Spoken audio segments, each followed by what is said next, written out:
Buenas tardes, doctor. Vamos a dar a conocer otro tema de exposición que va a ser biología molecular del deporte.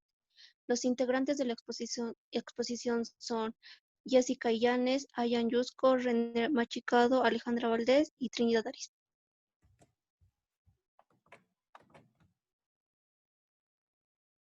Bueno, vamos a comenzar con lo que es la introducción.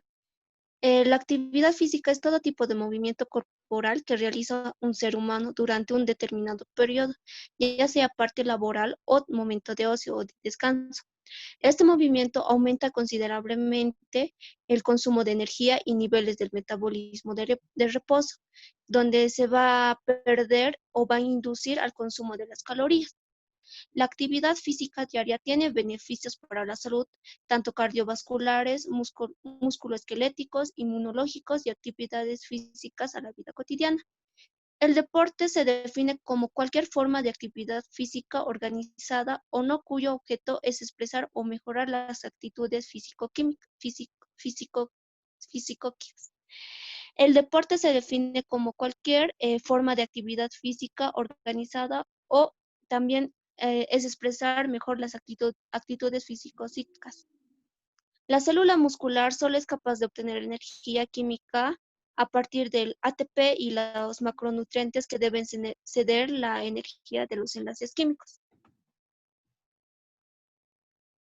Las vías energéticas durante la actividad física van a ser la principal energía para la concentración de las fibras musculares, donde se obtiene la desintegración del ATP en ADP y esta va a reaccionar con el AMP, donde desarrollan por medio de la enzima ATPase de la miosina o de la adenosintrifosfatasa de la miosina. La cantidad de ATP disponible en el músculo solo alcanza a proporcionar energía por 1 a 2 segundos. Si las contracciones musculares se prolongan por más tiempo, el ATP tiene que ser abastecido de fuentes energéticas secundarias, como ser dos vías, la vía energética anaeróbica y la vía energética aeróbica. Las vías que se toman en cuenta van a ser lo que es la vía anaeróbica aláctica, que va a ser la fosfocreatina, donde el músculo del creatinfosfato se reserva en pequeñas cantidades en personas que no entrenan. La energía proveniente de la vía metabólica dura por siquiera 6 segundos y en atletas de alto rendimiento va a durar de 12 a 20 segundos. En la vía anaeróbica láctica, la glucólisis anaerobia va a ser donde la demanda energética es mayor de 6 a 20 segundos. El creatinfosfato se va a agotar a partir de este punto, entonces se va a obtener el glucógeno muscular a través de la glucólisis anaerobia.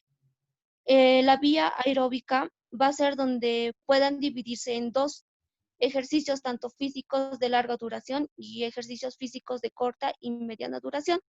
En la vía aeróbica, donde va a actuar lo que es la glucólisis aeróbica, va a ser a partir de 2 minutos aproximadamente la energía, donde se va a obtener el principio por toda la oxidación aeróbica, desde las reservas de glucógenos hasta la acetilcoenzima A, que se convierte en un conjunto de ácido oxálico, donde va a actuar el ácido cítrico, que en el ciclo de Krebs va a generar una molécula de oxalacetato, donde van a perder lo que son las moléculas. La vía aeróbica, donde va a actuar la lipólisis aeróbica, va a ser la energía necesaria para un periodo de actividad constante. Puede obtenerse de hidratos de carbono exógenos provenientes de los alimentos que consumimos.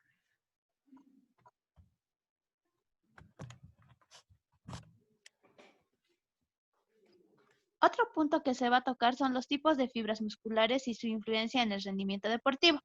El rendimiento deportivo se divide en lento frente a rápido y resistente frente a potencia, y depende en gran medida en la función cardiorrespiratoria, como puede ser volumen, minuto, tamaño del corazón y cantidad de hemoglobina.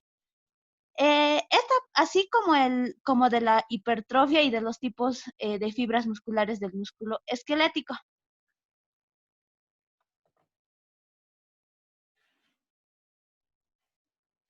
Bueno, se conocen tres tipos de fibras musculares esqueléticos, como es la roja, que se va a ser el tipo 1, la blanca de tipo 2 e intermedias.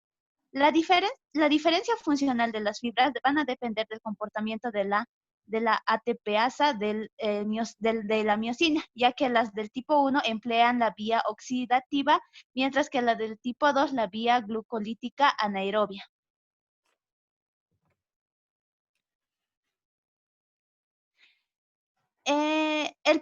La primera fibra, que es del tipo 1 o de contracción lenta, abunda en los músculos rojos. Su diámetro es pequeño y contiene una gran cantidad de mioglobina, así como numerosas mitocondrias localizadas entre las miofibrillas y en acumulación por debajo del sarcolema. En las fibras del tipo 2 o de contracción rápida están presentes en el músculo blanco. Sus diámetros es mayor, posee menor cantidad de mioglobina y menor número de mitocondrias entre las miofibrillas en la banda 1. Y en este tipo de fibras, la línea Z es más delgada que en las fibras rojas. Las fibras intermedias presentan características mediadas entre los otros tipos de fibras, pero histológicamente se asemeja más a las fibras de contracción lenta y son más abundantes en los músculos rojos. Van a poseer un número de mitocondrias equivalentes al de las fibras rojas.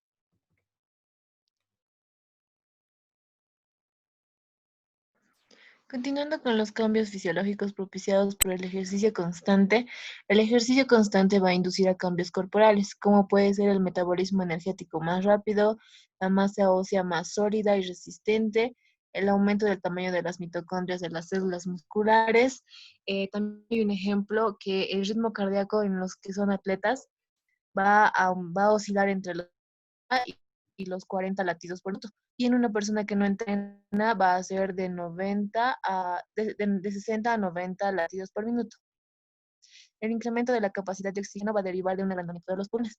Por eso el pulmón, la cantidad de aire aspirado por minuto va a aumentar como consecuencia de la disminución del contenido de oxígeno en la sangre y el aumento de la producción de dióxido de carbono como los ácidos en el cuerpo. Esto va a activar que los potenciales de acción que se van a enviar al centro respiratorio localizado en el bulbo raquídeo y la protuberancia cerebral para que se aumente la profundidad y la frecuencia de la ventilación pulmonar y así incremente la eliminación de estos compuestos. Según la disciplina deportiva, se puede aumentar el tono muscular. También se puede inducir una mayor resistencia a la acumulación del lactato en sangre y también se puede acelerar la degradación muscular del lactato, generando la resistencia a la fatiga muscular. Como se puede observar en la imagen, es todo lo que va a cambiar o todo lo que los cambios que pueden aparecer en los músculos o el aumento de las hormonas mediante el incremento de los ejercicios. Continuando con los cambios de la expresión génica durante el ejercicio, va a inducir también a cambios en la expresión génica en diferentes órganos y sistemas. Esto puede ser en el músculo, en la vasculatura, en las vías energéticas. La diferencia de las fases del ejercicio y la etapa de recuperación post-ejercicio también van a conllevar a cambios transcriptacionales que tienden a ser más eficientes las condiciones metabólicas. En este cuadro se puede observar los genes, por ejemplo, el gen IGF-1 que va a ser inducido por el ejercicio con carga muscular, que se va a sintetizar en el hígado y en el músculo y va a tener efectos sobre la actividad de las células satélite musculares, sobre la hipertrofia y la fuerza muscular. El AMPK se va a inducir por los niveles sanguíneos de ATP bajos y de AMP elevados. Los efectos que va a tener son va a fosforilar las proteínas y va a provocar la inhibición de vías anabólicas como la biosíntesis de macromoléculas, crecimiento y proliferación de células, mientras esta va a ascender las vías que produzca ATP, como la glucólisis y oxidación de los ácidos grasos. La GLUT4 va a ser inducido por el ejercicio con carga aumentada. La transcripción genética del GLUT4 va a depender de la concentración de energía intracelular y la concentración de calcio. Se va a expresar en el tejido adiposo y en músculo. El gen ENOS se va a inducir por el ejercicio agudo, que va a aumentar el flujo sanguíneo, y las células endoteliales se van a estimular. Los efectos que va a tener son: el óxido nítrico va a aumentar el flujo sanguíneo a través de la vasodilatación, y la calcineurina, se va a inducir por los niveles elevados de calcio en músculo por la actividad física, y va a tener efectos sobre la mejora de la función cardíaca, induciendo una hipertrofia ventricular. Los genes que van a regular el tamaño muscular van a ser los mecanismos moleculares por los cuales de aumento en la carga que soporta un músculo y va a incrementar la masa muscular, va a implicar diversos genes que van a regular el crecimiento del músculo. La alfa-actina del músculo esquelético va a sobrecargar el músculo, que va a conllevar la hipertrofia del músculo por aumento de la síntesis de esta proteína miofibrilar, ya que el promotor de la alfa-actina del músculo esquelético contiene el elemento de respuesta a suero 1 o Serum Response Element o SRE1, un elemento regulador de hipertrofia que va a activar genes de proteínas contráctiles en respuesta a una sobrecarga muscular. El factor de respuesta al Serum Response Factor o SRF va a ser un factor de transcripción que va a aumentar en músculos hipertróficos y homodimeriza como el SRE, con lo que va a potenciar la transcripción de ARN mensajero de la alfa-actina.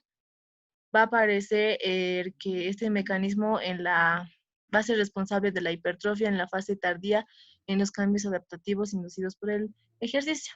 En la fase temprana de los cambios adaptativos va a inducir por sobrecarga muscular, que van a padecer estas implicaciones otros genes, cuya traducción se va a activar con la fosforilación de la enzima P7050S6K, y esta vía de señalización se va a activar solamente con el ejercicio de carga muscular, no así con ejercicios aerobios. Continuando con los genes de la energía en músculo, con los genes de la energía energética en músculo, la duración y la frecuencia de la contracción muscular va a aumentar la cantidad de mitocondrias en el músculo. El citocromo C va a ser un marcador de la densidad mitocondrial en el músculo y de su capacidad oxidativa.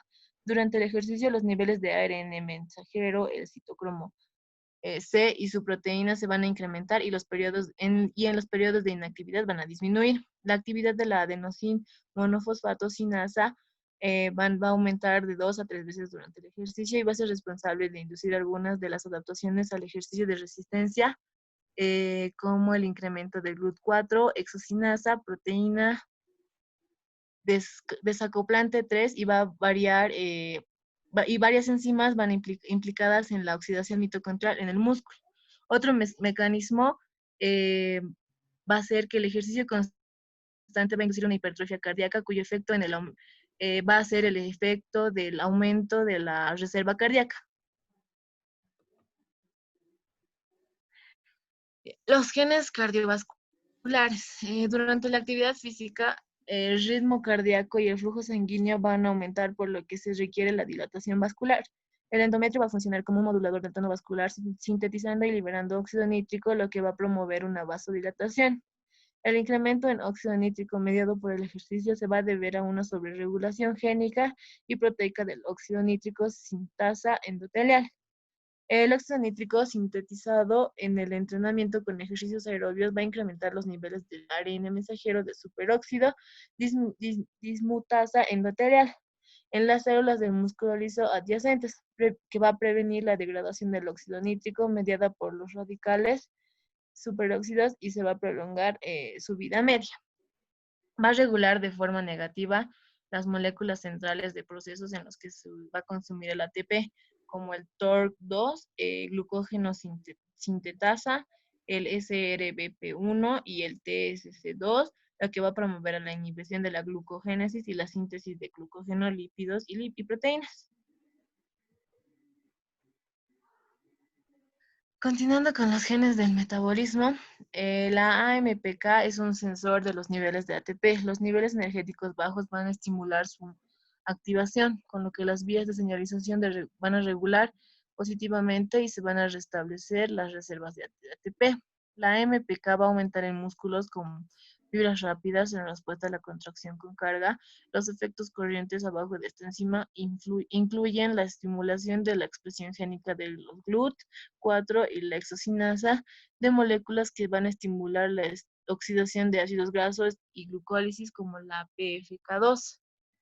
El superóxido va producido en el mediador principal de la transmisión de la señal activadora de la subunidad 1 alfa del factor inducido por la hipoxia 1 alfa en las células endoteliales. Este factor va a entrar al núcleo celular, en donde, unido al factor inducido por la hipoxia 1 beta, va a actuar como factor de transcripción de genes con elementos de respuesta a hipoxia en su promotor, entre los que se va a encontrar los que codifican para el factor de crecimiento vascular endotelial, la eritropoyetina, el transportador 1 de glucosa, la subunidad beta del factor de crecimiento derivado de plaquetas, el inhibidor de activador del plasminógeno y la subunidad alfa del factor de crecimiento tumoral. Estos genes van a abarcar enzimas respiratorias y transportadoras, hasta hormonas involucradas en la regulación de la circulación y la eritropoiesis necesarias para la adaptación durante el ejercicio. Los genes antioxidantes. En la fase aguda del ejercicio, el estrés oxidativo vascular se va a incrementar, con la que se van a generar especies reactivas del oxígeno, como el radical superóxido y el peróxido de hidrógeno. La exposición de las células del músculo esquelético a los ROS van a estimular la captación de glucosa mediante el mecanismo dependiente de la fosfatidilinositol 3 sinasa.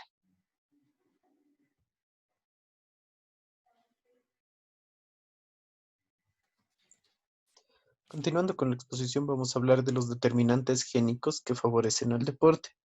Bueno, conociendo ya un poco de la información genética de los deportistas, podemos determinar que el éxito de ciertos deportistas está determinado por ciertos genes que pueden estar dentro de los cromosomas de estos deportistas, incidiendo a un desarrollo favorable en esta disciplina o pueden desfavorecerlos. Procediendo con uno de los determinantes génicos, podemos decir que puede ser el volumen máximo de oxígeno y su genética. El acondicionamiento físico se mide por la cantidad máxima de oxígeno que un organismo puede transportar en un minuto y se define por el consumo máximo de oxígeno, o sea, el volumen máximo de oxígeno, que se mide por litros por minuto. Este se correlaciona con el peso del individuo e indica la capacidad aeróbica de una persona. El volumen máximo de oxígeno en un individuo mejora con casi todos los tipos de entrenamientos, pero depende de ciertos factores fisiológicos como la capacidad de ventilación pulmonar, la capacidad difusora de los pulmones, el tamaño del corazón y la capacidad de la sangre para transportar el oxígeno. La utilización muscular del oxígeno y el tipo de fibras musculares, en este caso el volumen máximo de oxígeno, es una capacidad condicionada por la genética, en donde diversos estudios han demostrado que existen personas respondedoras al entrenamiento que logran incrementar su volumen máximo de oxígeno en un 60%, mientras que otros individuos clasificados como no respondedores, que son sometidos a los mismos entrenamientos, no mejoran notablemente su capacidad aeróbica. Procediendo, vamos a ver, me lo vuelves atrás, con el gen ACTN3. El gen ACTN3, bueno, en este caso, un tipo de fibra muscular es una característica fenotípica, que de esta manera influye de manera determinante en el desempeño deportivo. La contracción muscular está determinada por la interacción de las proteínas miofibrilares miosina y actina. Las proteínas alfa-actinas son una familia de proteínas de unión actina importantes para la contracción y el anclaje de los filamentos musculares de actina. Entonces, en los seres humanos existen 4 genes que codifican estas proteínas. En este caso vienen a ser la ACTN1, la 2, la 3 y la 4. En este caso, la ACTN2 y la 3 son las que se expresan en el citoesqueleto del músculo esquelético. Ambas proteínas se localizan en la línea Z de la fibra muscular, pero la ACTN2 se expresa en todas las fibras musculares, mientras que la ACTN3 restringe su expresión a las fibras de tipo 2 o de contracción rápida. El gen ACTN3 produce la proteína alfactina 3, que permite una contracción más eficaz de los músculos. Entonces, esta característica es imprescindible para la excelencia en deportes donde son necesarias la fuerza y la rapidez de la contracción muscular. En este gen, el cambio polimórfico de un nucleótido de citosina a timina en la posición 1747 del exón 16 provoca una mutación sin sentido donde una arginina R es reemplazada por un codón de paro X prematuro, en donde lo que ocasiona es una pérdida de la función de esta proteína. En portadores homocigotos para el polimorfismo del 577XX, la pérdida del nucleótido la pérdida de la proteína ACTN3 implicaría una desventaja notable en las contracciones de las fibras musculares, especialmente en las de tipo 2, por lo que el gen ACTN2 se sobreexpresa para tratar de compensar la pérdida de la proteína ACTN3. Entonces, esta variación atlética del 577RR o del 577RX cuenta con una ventaja genética asociada al mejor desempeño en actividades físicas que requieran explosión y fuerza muscular, comparados con individuos con genotipo 577XX y también en aquellos que han mostrado una asociación del fenotipo 577XX.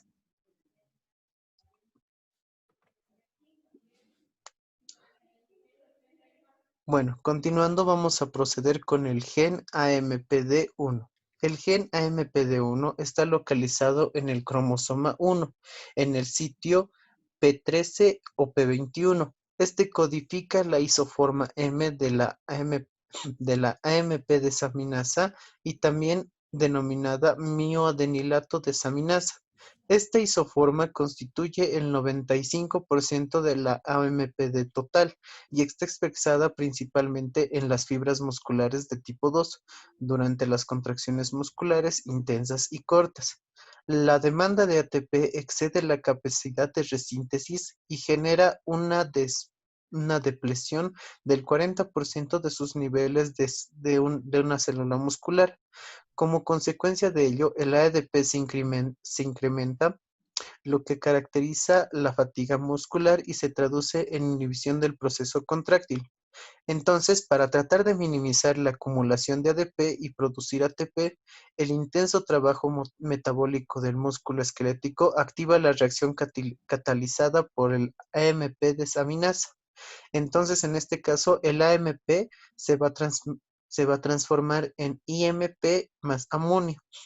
La AMP desaminasa cataliza la conversión del AMP en IMP, inosina monofosfato, y libera una molécula de amonio que viene a ser el NH3 y en donde esta reacción minimiza indirectamente la acumulación de ADP al metabolizar indirectamente la acumulación de ADP, al metabolizar el AMP y favorecer al balance de la reacción catalizada por la adenilato-sinasa hacia la producción de AMP y ATP.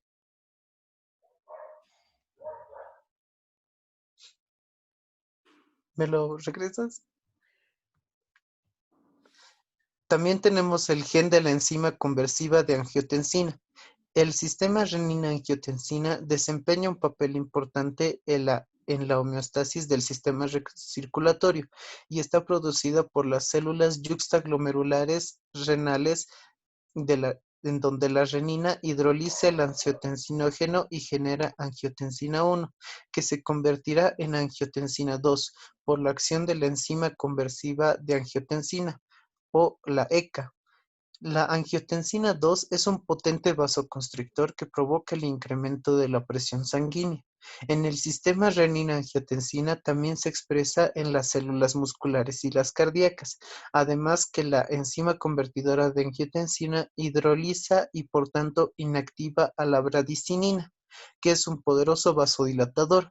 Entonces, el gen de la ECA se localiza en el cromosoma 17 en el sitio Q23, en donde su intrón 16 existe una variante genética de inserción, o I, y una de deleción, o D, que viene a ser de 287 ppb. El alelo D se asocia a mayores niveles circulatorios de ECA y por tanto al incremento de la presión y el flujo sanguíneo. En estos estudios se han demostrado que una mayor frecuencia del alelo I en atletas que practican deportes de resistencia, así como una mayor frecuencia del alelo D en los que se dedican a deportes que requieren una fuerza explosiva muscular. Entonces, la hipertrofia cardíaca del ventrículo izquierdo es una característica de estos atletas de élite, que se asocian a fenotipos de D y de I.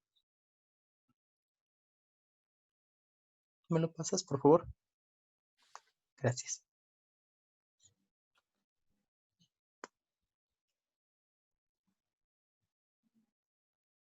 Vamos a hablar ahora un poco sobre el gen BDKRB2. Como las ECA no solamente es responsable de la génesis de la angiotensina 2, sino que también degradan a la bradicinina, por lo que en los niveles de bradicinina representan una relación inversa con los polimorfismos ID del gen de la ECA. Esto es, a mayor concentración de ECA en el alelo de D, a menores niveles de bradicinina y a menores niveles de ECA en el alelo 2. Entonces, esto indica una mayor concentración de bradicinina.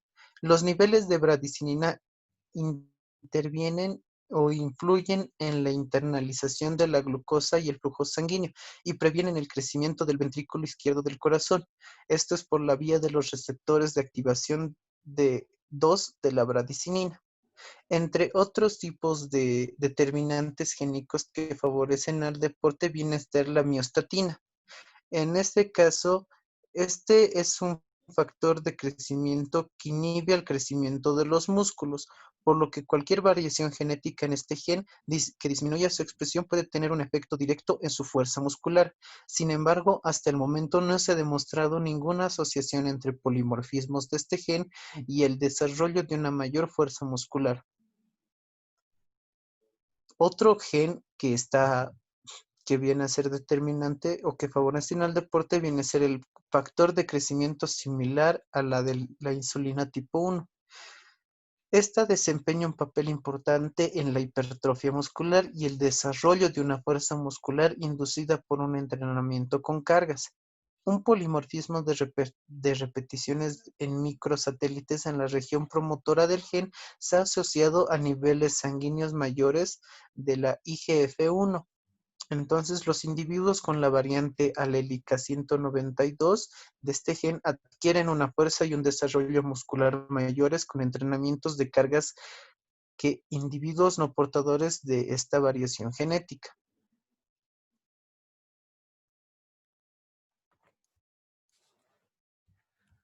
Bueno, continuando, vamos a hablar sobre la aplicación de biología molecular al deporte. Esta aplicación sirve para que los entrenadores mejoren los programas de entrenamiento para cada uno de los deportistas según las características genéticas del deportista. Se aplica esta tecnología al deporte desde los años 90. Estos son abundantes y mediante técnicas de biología molecular como la reacción de cadena en polimerasa. La aplicación de la biología molecular al deporte se puede dividir se puede representar en distintos genes, como ser el AC, que se usa más que todo para las pruebas de resistencia, el ACTN3, que es el anclaje de los filamentos musculares, el ADRA2, que sirve para la unión del adenilato ciclasa junto con la proteína G, más la epinefrina. Esto para reducir los efectos ergogénicos. Luego viene el AMPD1, que minimiza la acumulación de ADP para favorecer la producción de ATP. Otro es el APOE, gracias a su catabolismo de partículas lipoproteicas empleados a las vías energéticas. Otro que tenemos es el ATP1A2, que ayuda al incremento de la respuesta del entrenamiento. Otro viene a ser la CKM, que viene a ser la creatinina sinasa y que ayuda a la eficacia de la delta muscular. Otro es el APAS1, que es el factor transcripcional implicado en la respuesta celular.